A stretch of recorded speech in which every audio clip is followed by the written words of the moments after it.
ఉగాది అనగానే తోటివారినే మోసగించే మనుషుల్లా తోటి పక్షుల్నే మోసగిస్తూ వాటి పిండాల్ని చిదిమే కోకిల స్వార్థమే గుర్తొస్తూ ఉంటోంది. వాటి కుహన కుహుకుహుల కంటే కోకిలల గానముల ఎన్నెన్నో ఆశల రాగాలతో గొంతు సవరించే కవి కోకిలల కవితాగాన సమ్మేళనాలు, సన్మాన సత్కార ఆరాటాలే గుర్తుకొస్తాయి.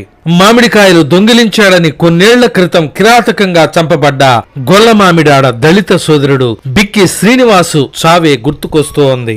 జనవరి 1 ముందు రాత్రి నుంచే క్లబ్బుల్లో, పబ్బుల్లో మందులో చిందులో తేలుతూ సంవత్సరం పొడవు ఆంగ్ల క్యాలెండర్నే అనుసరిస్తూ తెలుగు భాషా సంస్కృతి పరిరక్షకుల్లా ఆంగ్ల సంస్కృతిని ద్వేషించే ఆంధ్రుల డాంబికమే గుర్తొస్తోంది.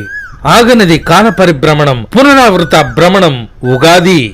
ఈ వత్సరమైన జీవిత ప్రయాణంలో శుభాలను అనుగ్రహించమని ఎప్పటిలా కోరుకుందాం కలకాలంగా బతుకుతున్న కాలాన్ని.